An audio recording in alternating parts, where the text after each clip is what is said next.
5, 4, 3, 2, 1, 0.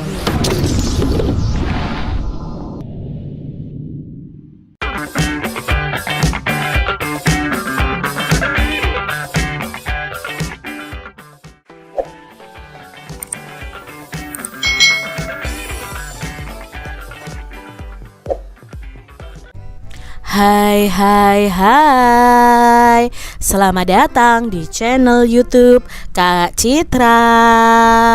Apa kabar adik-adik semuanya? Kak Citra berharap kalian dalam keadaan yang baik, sehat, dan siap untuk belajar ya. Hari ini kita akan belajar bersama-sama untuk mata pelajaran tematik kelas 6. Kita belajar di tema 9, menjelajah angkasa luar, subtema 2, benda angkasa luar dan rahasianya, pembelajaran yang ke-6. Mari adik-adik kita belajar dengan penuh semangat ya. Adik-adik, perhatikanlah dengan seksama gambar berikut ini. Nah, dalam satu putaran bulan mengelilingi bumi akan tampak beberapa bentuk penampakan bulan dari bumi yang mengalami perubahan dari hari ke hari. Apakah yang ingin kamu ketahui tentang perubahan fase bulan tersebut? Lalu, adakah pengaruhnya terhadap kehidupan manusia di bumi? Mari kita pelajari bersama-sama fase-fase bulan. Bersama dengan teman sekelompokmu, kalian bisa mencari informasi sebanyak-banyaknya tentang perubahan fase bulan yang terjadi. Kalian bisa menggunakan semua sumber informasi yang ada. Kalian baca lalu kalian pahami tentang perubahan fase bulan. Nah, kalian bisa membuat poster nih di dinding kelas kalian. Lalu kalian bisa lakukan pameran berjalan atau galeri walk dan memberikan masukan kepada setiap kelompok di dalam kelas kalian. Nah, adik-adik, di sini Kak Citra akan memberikan informasi mengenai perubahan fase bulan. Fase bulan merupakan perubahan bentuk bulan jika dilihat dari bumi. Nah, perubahan ini bisa terjadi karena di luar angkasa, bulan itu selalu berputar mengelilingi bumi. Jadi ini adalah contoh fase-fase bulan adik-adik ya. Di sini ada sinar matahari, lalu ini ada kedudukan bumi, lalu bulannya yang akan berputar mengelilingi bumi. Nah, ketika sinar matahari dan bumi serta bulannya sejajar seperti ini di tengah-tengah ya, akan tercipta bulan baru. Lalu kalau geser sedikit akan jadi sabit awal, lalu jadi bulan setengah, lalu jadi bulan bungkuk. Lalu kalau posisinya ada di belakang bumi akan terjadi bulan purnama ya, dan seterusnya karena mengalami fase-fase bulan. Fase bulan yang pertama adalah bulan baru atau new moon. Nah, pada fase bulan baru, bulan itu terletak di antara bumi dan matahari, sehingga sisi bulan yang menghadap ke bumi tidak terlihat karena tidak menerima sinar matahari langsung. Nah, fase ini adalah fase yang memungkinkan terjadinya gerhana matahari. Yang kedua adalah bulan sabit muda ya. Pada fase ini bagian bulan yang terkena cahaya matahari tidak sampai setengahnya. Bulan terlihat dari bumi itu berbentuk sabit adik-adik, karena cahaya terpantul hanya bagian sabit saja yang mencapai bumi. Bulan sabit semakin hari akan semakin besar. Fase bulan yang ketiga adalah bulan setengah atau bulan paruh awal. Nah, di sini sepekan setelah bulan baru, letak bulan akan berpindah 90 derajat lebih jauh dari matahari di langit. Nah, pada fase ini kita bisa melihat setengah bulan terang dan setengah bulan itu berupa bayangan. Fase berikutnya adalah bulan bungkuk atau bulan cembung awal ya adik-adik ya. Ini bulan paruh awal dan ini bulan cembung awal. Nah, pada fase ini bulan itu berada sedikit di belakang bumi. Bagian yang terkena cahaya matahari adalah 3/4-nya, sehingga ketika kita melihat bulan dari bumi, bentuknya itu menjadi cembung atau 3/4 bulan. Fase bulan berikutnya adalah bulan purnama atau full moon adik-adik. Fase bulan purnama itu terjadi ketika matahari, bumi, dan bulan ada pada satu garis lurus. Bulan purnama itu terjadi saat posisi bulan itu berlawanan dengan bumi. Posisi tersebut membuat seluruh permukaan bulan yang mendapatkan sinar matahari bisa kamu lihat dari bumi. Sementara bagian belakang bulan itu menjadi sisi gelapnya.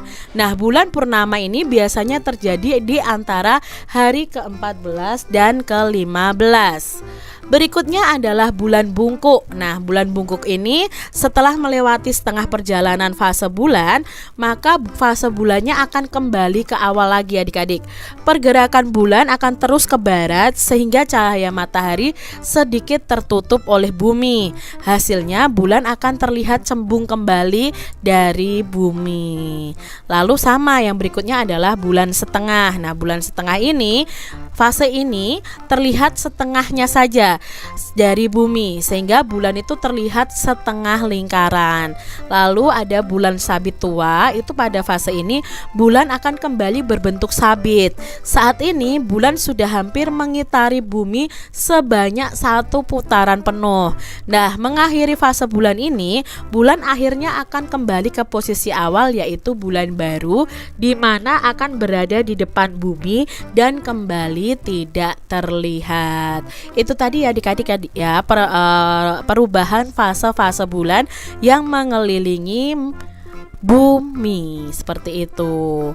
Nah, adik-adik, hai Udin, terima kasih atas masukan yang kamu berikan pada hasil kerja kelompok kami. Sangat membantu kawan. Masukan yang kamu berikan jelas, mudah dimengerti, sederhana, dan tetap menghargai kerja keras kami. Sama-sama Made, kita harus belajar mengembangkan sikap tenggang rasa dan menghargai orang lain. Selain itu, kita harus menyampaikan masukan dengan sopan. Hasil kerja kelompokku juga belum tentu lebih bagus dari kelompokmu. Kita sama-sama belajar, bukan? Nah, adik-adik, dalam belajar kita itu bisa memberi masukan kepada teman kita apabila teman kita ada kekurangan. Tetapi masukan yang diberikan harus jelas, mudah dimengerti, sederhana, dan tetap menghargai kerja keras dari teman kita. Setuju Udin, sikap tenggang rasa dan menghargai orang lain memang salah satu sikap yang dapat mendorong persatuan dan kesatuan di lingkungan kita. Sikap itu juga diperlukan untuk menghargai cita-cita orang lain, bukan? Kata Made. Ya, benar. Setiap orang harus memiliki cita-cita dan boleh berbeda. Tetapi cita-cita kita hendaknya juga ditujukan untuk terwujudnya masyarakat yang bersatu. Kata Udin adik-adik, lalu Made menjawab setuju, seperti itu. Nah adik-adik, setiap orang memang boleh memiliki cita-cita yang berbeda, seperti yang hendak diceritakan dalam cerita fiksi berikut ini. Mari kita simak ya cerita fiksi berikut ini. Nah, cerita fiksinya berjudul Cita-Cita Anak Belitong, karya Yudi Suharso. Nah, pada akhir pekan ini, Andi ini berlibur bersama ayahnya ke Pulau Belitong, Provinsi Bangka Belitung. Andi berlibur bersama ayahnya yang asli kelahiran dari Pulau Belitung ini. Ini bukan kunjungan pertama Andi ke Pulau Belitung, namun kunjungan kali ini memang agak spesial karena selain liburan, Andi juga ingin membuat liputan jurnalistik tentang anak-anak Belitung. Nah, di sekolah dasar tempat Andi bersekolah di Jakarta, Andi memang mengikuti kegiatan ekskul jurnalis cilik. Di hari Minggu yang cerah, Andi bersama ayahnya mengunjungi salah satu pantai di Pulau Belitung yang berpasir putih adik-adik. Indah sekali pemandangannya. Ayah, bolehkah aku bermain ke arah sana? Sepertinya di sana ada anak-anak Belitung sebayaku yang sedang bermain di pinggir pantai. Aku ingin mengobrol dengan mereka, membuat reportase, pinta Andi kepada ayahnya yang mengangguk setuju. Andi menghampiri kerumunan 4 anak laki-laki yang sedang bermain pasir dan mencari rumah kerang. Halo, apakah kalian tinggal di daerah sini? Namaku Andi, aku ingin sekali kenal dengan kalian. Sapa Andi. Ternyata Andi disambut dengan ramah oleh anak-anak yang memang asli Belitung itu. Dari perkenalan itu, Andi tahu bahwa keempat anak itu bernama Nadi, Umar, Amir, dan Syahdan. Andi lalu mengobrol dengan anak-anak itu tentang berbagai hal. Dan untuk keperluan tugas jurnalistiknya, Andi lalu menanyakan cita-cita mereka masing-masing. Aku mau jadi guru, Andi, kata Nadi. Aku ingin mengajari anak-anak Belitung tentang banyak hal supaya mereka terampil dan menguasai ilmu pengetahuan. Kalau aku ingin jadi dokter, aku ingin dapat mengobati para penduduk di pulau ini kalau mereka sakit, sahut Umar. Aku ingin menjadi pedagang. Aku ingin mencukupi barang-barang kebutuhan pokok di penduduk di pulau ini. Jelas Amir tentang cita-citanya. Sekarang giliran Syahdan yang sedari tadi termangu sambil mendengarkan cita-cita dari teman-temannya. Cita-citaku sebenarnya tidak ingin jadi apa atau siapa, Andi. Aku hanya ingin belajar dan menuntut ilmu setinggi-tingginya, bahkan kalau bisa hingga ke luar negeri, jelasnya. Andi penasaran dengan jawaban Syahdan. Mungkin maksud kamu kalau kamu sekolah di luar negeri, lalu kamu ingin bekerja di sana juga? Tanya Andi. Bukan begitu maksudku. Aku tidak ingin bekerja di luar negeri. Aku ingin menimba ilmu sebanyak-banyaknya di luar sana, lalu kembali ke sini, ke pulau ini. Pulau ini sangat kaya dengan sumber daya alam geologinya dan kaya ragam budayanya. Lalu pulau ini juga memiliki pantai-pantai yang sangat indah seperti Pantai Tanjung Tinggi, Pulau Lengkuas, Kelapa Kampit, dan masih banyak yang lainnya. Aku ingin membangun sebuah geopark di Pulau Belitung. Wah, kamu tahu banyak tentang pulau ini, Syahdan. Bahkan kamu tahu tentang geopark dan geologi. Kamu pasti memiliki buku-buku yang menarik tentang itu, kata Andi kagum. Syahdan paling suka baca buku di perpustakaan desa, Andi. Sesekali kami pun berkunjung ke sana untuk membaca buku, jelas Umar. Ketiga temannya mengangguk setuju. Andi sangat terkesan dengan keempat teman barunya itu. Mereka punya wawasan yang luas. Mereka semua punya cita-cita untuk memajukan dan mengembangkan pulau tempat kelahirannya. Ini sangat menarik untuk ditulis di kolom berita di koran dinding sekolah kami, gumam Andi dalam hati. Nah adik-adik, itu tadi ya cerita fiksinya atau berupa cerpen adik-adik, cerita pendek. Nah kalian bisa membaca kembali cerita tadi di buku kalian nih adik-adik. Lalu kalian buat ceritanya, kalian bagi menjadi 4 bagian cerita. Dan masing-masing bagian cerita bisa kalian wakili dengan sebuah gambar imajinasi kalian. Contohnya ya adik-adik seperti ini.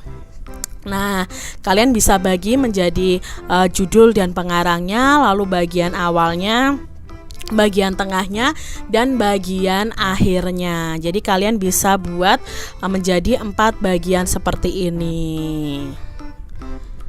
Nah, jika kamu adalah penulis cerita adik-adik, kamu diberi kesempatan nih untuk mengubah jalan ceritanya. Bagian mana yang ingin kalian ubah adik-adik ya? Misalnya ya, yang kalian ubah bagian awal, tengah, atau akhir. Nah, kalian ubah bagaimana? Misalnya dari Kak Citra seperti ini. Pada hari Minggu pagi yang cerah, Andi pergi jalan-jalan sendirian di tepi pantai. Nah, Andi melihat ada sekumpulan karang di tepi pantai. Andi menuju karang tersebut untuk melakukan pemotretan. Nah, beberapa anak penduduk tempat berada tak jauh dari tempat Andi berdiri berteriak agar Andi mengurungkan niatnya. Namun Andi tidak mengindahkannya dan terus berdiri di atas karang. Tanpa Andi sadari, sebuah ombak besar menerjang kumpulan batu karang tersebut dan menghempaskan Andi ke laut. Nah, segera anak-anak kampung ini menolong Andi. Andi menyesal tidak menghiraukan peringatan anak-anak kampung tersebut. Sebagai ungkapan terima kasih, Andi berkenalan dan mengajak anak-anak tersebut untuk mengunjungi rumah tempat tinggalnya di Belitong. Misalnya diganti seperti itu. Kalau ini kan diganti secara keseluruhan. Adik-adik bisa ganti setiap bagian juga bisa. Nah, adik-adik, untuk bicara dan tampil di depan umum itu memerlukan persiapan yang matang. Apalagi jika kamu melakukannya dalam kelompok. Kali ini kamu akan menampilkan nih gerakan tari kreasi daerah yang telah kamu siapkan sebelumnya. Apa sajakah yang perlu dipersiapkan? Yuk kita baca berikut ini. Persiapan peragaan karya tari. Salah satu tujuan diciptakannya sebuah karya tari adalah dipertunjukkan di hadapan penonton. Namun sebelum pertunjukan berlangsung perlu dilakukan persiapan. Nah, persiapan dilakukan mulai dari menentukan ide sampai pementasan karya tari di atas panggung. Persiapan dalam suatu pertunjukan sangatlah penting karena menentukan keberhasilan dari jalannya pertunjukan. Persiapan yang perlu diperhatikan antara lain bentuk dan unsur-unsur pendukung pada karya tari itu. Lalu dalam bentuk tari terdapat unsur utama yaitu gerak tari sebagai media utama dan ada unsur pendukung ya, misalnya tata busana, tata rias, properti tari dan iringannya.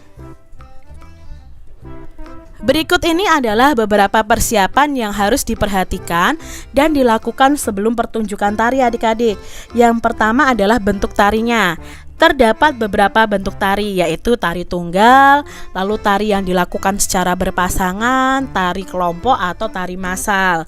Nah, penentuan bentuk tari akan mempengaruhi unsur-unsur pendukung lainnya seperti ukuran panggungnya, iringannya, tata busananya, lalu properti tarinya. Hal kedua yang perlu dipersiapkan dengan baik adalah gerak tari yang akan dipertunjukkan.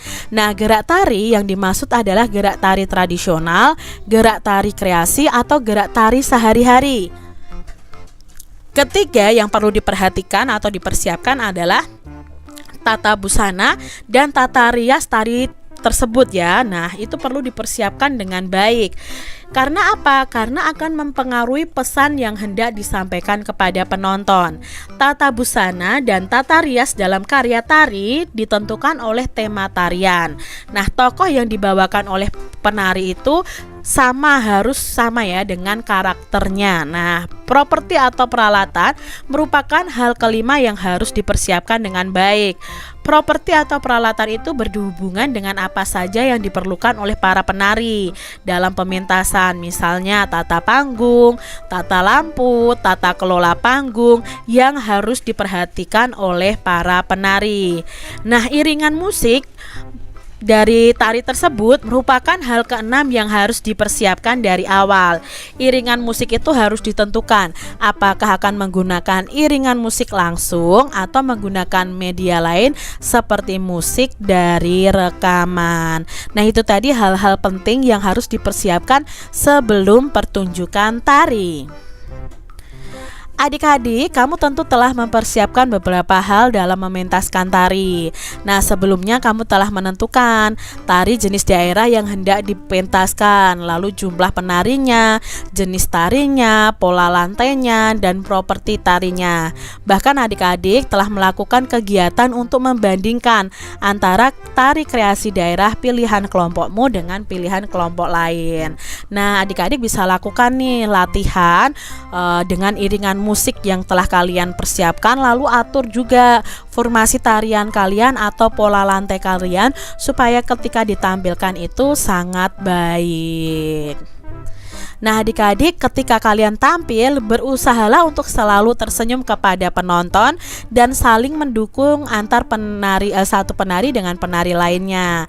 Nah, di dalam tarian berkelompok itu harus ada kekompakan dan keharmonisan gerak, itu menjadi hal yang penting. Kerjasama itu sangat diperlukan dan tidak boleh menonjolkan diri sendiri lebih dari yang lainnya. Nah, adik-adik bisa lakukan pementasan tari ketika kalian nanti sudah masuk sekolah. Kesimpulan apakah yang dapat kita buat setelah melakukan kegiatan di atas? Nah, kesimpulannya adalah keberhasilan pementasan sebuah tarian itu ditentukan oleh ketepatan menentukan unsur-unsur tari serta kerjasama dan kekompakan tim dalam pementasan tarian. Salah satu peristiwa persatuan dan kesatuan yang terjadi di sekitar kita adalah peristiwa kerjasama yang melibatkan banyak orang untuk mencapai tujuan tertentu adik-adik. Nah, dalam pembelajaran kali ini kamu telah melakukan beberapa kegiatan kerjasama yang terjadi di lingkungan sekolah yang merupakan persatuan dan kesatuan. Nah, adik-adik pilihlah salah satu kegiatan bekerja sama dalam minggu ini yang telah kamu lakukan dengan kelompokmu, lalu lakukan wawancara dengan salah satu anggota yang pernah bekerja sama dengan kalian. Nah, kalian bisa gunakan tabel seperti ini. Misalnya pertanyaannya, bagaimana peristiwa kerjasama berhubungan dengan persatuan dan kesatuan di lingkungan sekolah kalian? Lalu jawaban dari teman kalian apa? Nah, ini adalah pertanyaan-pertanyaan yang bisa kalian ajukan kepada narasumber kalian. Lalu kalian bisa simpulkan apa hasil diskusi kelompok atau hasil wawancara kalian. Demikian tadi adik-adik pembahasan kita di tema 9 subtema 2 pembelajaran yang ke-6. Semoga video pembelajaran ini bermanfaat ya untuk adik-adik semuanya. Dan sampai jumpa lagi di video pembelajaran Kak Citra selanjutnya. Tuhan memberkati. Jangan lupa tekan tombol subscribe, lalu tekan loncengnya, tekan juga tombol like, lalu share ke media sosial kalian. Jangan lupa untuk ikuti media sosial Kak Citra. Terima kasih.